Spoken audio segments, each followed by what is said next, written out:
नमस्कार, खमंग रेसिपी मराठीमध्ये आपले स्वागत आहे। तर आज आपण बनवणार आहोत तळणीचे मोदक। तर त्याच्यासाठी मी इथे एक नारळ घेतला आहे। नारळ जरा मोठा आहे। आता तो नारळ मी फोडून घेते। नारळ फोडून झालेला आहे।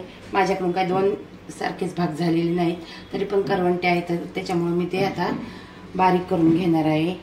तर आता हा जो फोडलेला नारळ आहे तो मी अर्ध्या तासासाठी पाण्यात ठेवणार आहे। कारण काय होतं, आपल्याला नारळ बारीक करून घेताना हे सगळं त्याच्यामध्ये हे करवंटे जे बारीक बारीक नारळाचं हे असतं ते त्याच्यामध्ये पडतं, अशी बारीक बारीक कण नारळाचे। म्हणून हा नारळ मी अर्धा तास पाण्यामध्ये भिजत ठेवणार आहे। तर आपला अर्धा तास झालेला आहे। नारळ आपले पाण्यातून हे काढून घेते मी। कारण काय होतं, हे जे असे नारळाची बारीक बारीक कण असतात ना, तर आपल्याला ते खोबरं खोताना ते नारळाची कण त्या पडतात, म्हणून मी तो नारळ पाण्यामध्ये ठेवला होता भिजण्यासाठी। तर आता आपला नारळ छान असा भिजलेला आहे। आता मी काढून घेते आणि आता हा नारळ मी खोवून घेणार आहे। माझ्याकडे खोवण्यासाठी डीमार्टला असं चॉपर मिळतो, तो चॉपर मी डीमार्टमधून आणलेला आहे आणि त्याने मी असं हे खोवून घेणार आहे। आता सगळा नारळ आपला खोवून झाला की मी तुम्हाला दाखवते। अशा प्रकारे आपल्याला नारळ खोवून घ्यायचा आहे, तुम्ही पाहू शकता।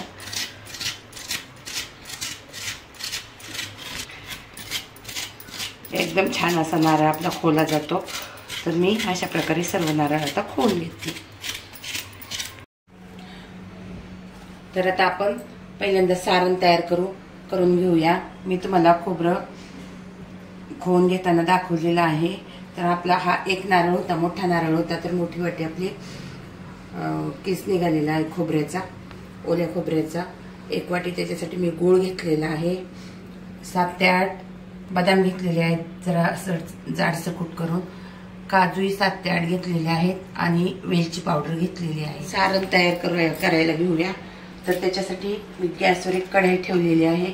आता कढईमध्ये मी तूप घालून घेणार आहे। आता मी कढईमध्ये तूप घालून घेतलेलं आहे। आता आपलं तूप चांगलं थोडंसं गरम झालं की आपण त्याच्यामध्ये जे ओलं खोबरं खोवून घेतलेलं आहे ते ओलं खोबरं घालून घेणार आहोत। तर आता ओलं खोबरं मी घालून घेते। 1 वाटी ओलं खोबरं असेल तर आपल्याला 1 वाटी गूळ घ्यायचा आहे। सेम प्रमाण घ्यायचं आहे, कारण त्यामुळे काय होतं, जास्त मोदक गोडही होत नाही आणि एकदम कमी गोड होत नाही। जर एकदम कमी गोड मोदक झाले तर इतके टेस्टी लागत नाही, आणि एकदम गोड झाले तर ते आपल्या तोंडात गोड फिरतं। म्हणून गोड प्रमाणात झाला पाहिजे आपल्या सारणाला। छान असं आपण खोबरं परतवून घेणार आहोत। मीडियम गॅसवर आपल्याला 4 ते 5 मिनटं छान असं खोबरं परतून घ्यायचं आहे। तर आता आपले 4 ते 5 मिनटं झालेले आहेत आपले। तर मीडियम गॅसवर आपल्याला 4 ते 5 मिनटं खोबरं छान असं परतून घ्यायचं आहे। आता हे खोबरं छान असं परतलंय। आता 4 ते 5 मिनटं झालेले आहेत आपले। आता आपण त्याच्यामध्ये गूळ घालून घेऊया। बारीक कापलेला जो गूळ आहे तो आता मी याच्यामध्ये घालून घेते। आता आपला गूळही घालून झालेला आहे। आता व्यवस्थित असा गूळ आपल्याला पूर्णपणे असा वितळून घ्यायचा आहे। छान असा आपल्याला गूळ वितळून घ्यायचा आहे। आपला गूळ असा छान असा वितळतोय। तर आता आपलं खोबरं छान असं वितळलेलं आहे। आता आपण जे काजू, बदाम आणि वेलची पूड घेतली होती, ती वेलची पूड आता आपण सर्व घालून घेणार आहोत त्याच्यामध्ये। तुम्ही याच्यामध्ये खसखसचाही वापर करू शकता, खसखसही घालू शकता सारणामध्ये। खसखसमुळे आपले मोदक खूप असे टेस्टी होतात। छान असं आपल्याला आता मिक्स करून घ्यायचं आहे। तर आपलं छान असं सारण तयार झालेलं आहे। तर आता मी गॅस बंद करते आणि सारण काढून घेते। आता आपलं छान असं सारण तयार झालेलं आहे। आता मी सारण काढून घेतलेलं आहे। तर आता आपल्याला पीठ मळण्यासाठी घ्यायचं आहे।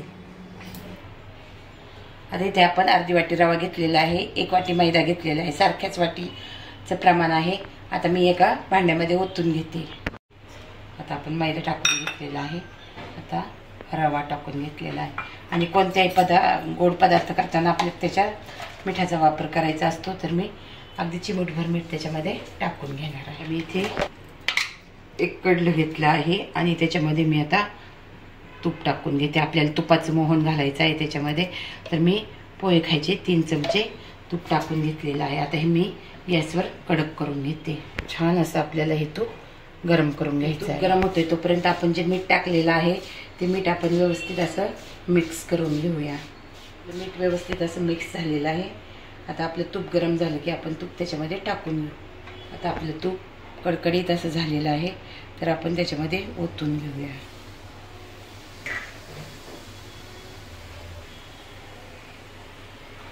आता तूप गरम आहे, आपण 2 मिनिटं थांबूया. तर आता हे जे तूप टाकलंय आपण ते आपल्याला सगळीकडे चोळून घ्यायचं आहे. मैद्याला आणि रव्याला व्यवस्थित असं आपल्याला सगळीकडे चोळून घ्यायचं आहे. व्यवस्थित आता त्याची मूठ बनली पाहिजे. छान अशी आपल्याला मूठ वळलेली आहे. तुम्ही पाहू शकता एकदम असं मिक्स झालेलं आहे छान. आता आपण याच्यात थोडं थोडं करून गरम पाणी घालून आपल्याला मळून घ्यायचं आहे. आता आपण याच्यामध्ये थोडं थोडं करून गरम पाणी घालून घेऊया. व्यवस्थित असं आपल्याला मळून घ्यायचं आहे. मऊसर गोळा करायचा आपल्याला. आपण चपातीला कसं पीठ भिजवतो तसं आपल्याला पीठ भिजवून घ्यायचं आहे. कारण रवा असतो ना त्याच्यामुळं एकदम घट्ट नाही भिजवायचं.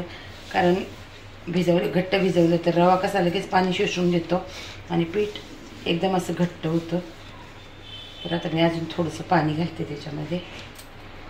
थोडं थोडं करून घालायचं. एकदम घातलं तर एकदमच पातळ होईल पीठ आपलं. आणि आता परत मी मळून घेते.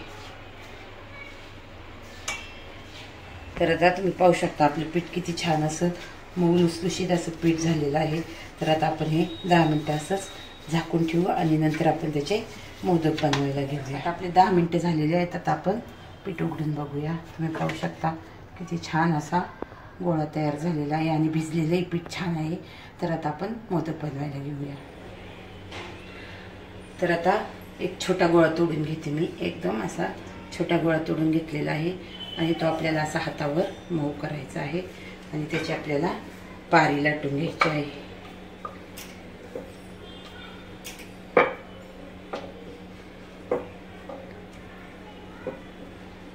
जास्त पातळही नाही लाटायची, जास्त जाडही नाही लाटायची आपल्याला. आता आपली छान अशी पारी लाटून झालेली आहे. तुम्ही पाहू शकता.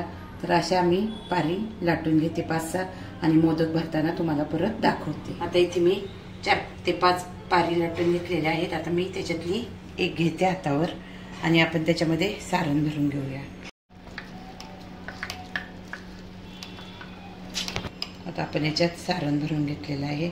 आता आपण याच्या कळ्या पाडून घेणार आहोत. आपलं बरोबर एक मधलं बोट आतमध्ये ठेवायचं आणि अंगठ्याने बरोबर कळी दाबून घ्यायची. एकदम मोदकांच्या कळ्या ह्या आपल्या एकदम अशा जवळ आल्या पाहिजेत.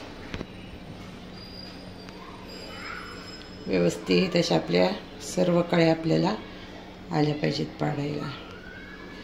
एकदम जवळ आणि खालपासून वरपर्यंत आपल्याला ही मोदकांची कळी पाडून घ्यायची आहे.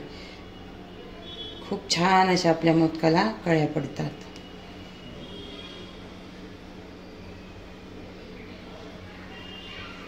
आणि बरोबर असं हाताच्या साहाय्याने आपल्याला मोदक जवळ पाकळ्या करून घ्यायच्या.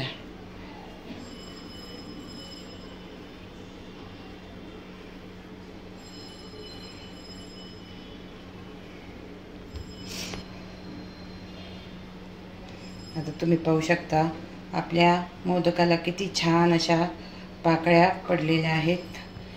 इतके छान असा आपला मोदक झालेला आहे. तर अशा प्रकारे मी आता सर्व मोदक करून घेते आणि नंतर तळताना तुम्हाला दाखवते. तर अशा रीतीने आपले छान असे मोदक तयार झालेले आहेत. तर आता हे मोदक आपण छान असे तळून घेऊ तेलामध्ये. तर आता गॅसवर मी कढई ठेवलेली आहे. कढईमध्ये तेल तापत ठेवलेलं आहे. आपलं तेल छान असं गरम झालं की आपण मोदक त्याच्यामध्ये सोडून घेणार आहोत. तर आपलं तेल छान असं गरम झालेलं आहे. आपण आता त्याच्यामध्ये एक एक करून मोदक सोडून घेऊया. आपल्याला सिम गॅसवरच मोदक तळून घ्यायचे आहेत. तर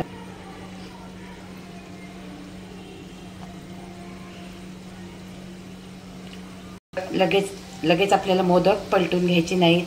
जरा थोडेसे तळले गेले ना मग आपल्याला हे मोदक पलटी करून घ्यायचे आहेत. लगेच मोदक पलटी करायचे नाहीत, नाहीतर मग काय होतं ते खाली तेलामध्ये तसेच कढईला चिटकतात आणि मग ते सगळं सारण आणि ते एकीकडे होतं. त्याच्यामुळं अशा प्रकारे आपल्याला मोदक तळून घ्यायचे आहेत. आता हे मोदक आपण पलटी करून घेऊया. व्यवस्थित असे छान आपल्याला हे मोदक तळून घ्यायचे. अशा पद्धतीने आपण मोदक पलटी करून घेतलेले आहेत. आता ते पण छान असे तळले जातील आणि नंतर आपण काढून घेऊया. आता अशा रीतीने आपले मोदक छान असे तळून झालेले आहेत. आपण काढून घेऊया आता. कारण काय मोदक असाच कलर आला पाहिजे मोदकाला, कारण मोदक तळण्याची प्रक्रिया आपण खाली काढून घेतली तरीही चालूच राहते. तर आता मी हे मोदक काढून घेते का.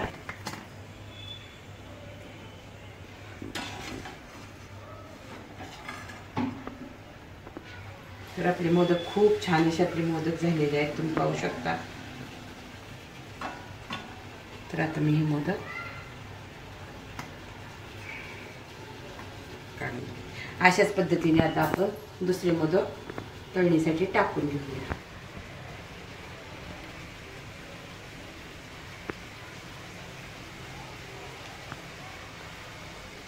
तर अशा प्रकारे आपले सर्व मोदक झालेले आहेत. तर आता मी हे मोदक काढून घेते. अशा प्रकारे आपले सर्व मोदक तयार झालेले आहेत, तुम्ही पाहू शकता. तर आपल्या तळणीच्या मोदकांची रेसिपी झालेली आहे. तर मोदक खूप छान असे झालेले आहेत, तुम्ही पाहू शकता. तर कलरही मोदकांना खूप छान असा आलेला आहे. तर माझी तुम्हाला हे मोदकांची रेसिपी आवडली असेल तर माझ्या व्हिडिओला लाईक करा, शेअर करा. तुमच्या काही कमेंट असतील तर कमेंट बॉक्समध्ये लिहायला विसरू नका.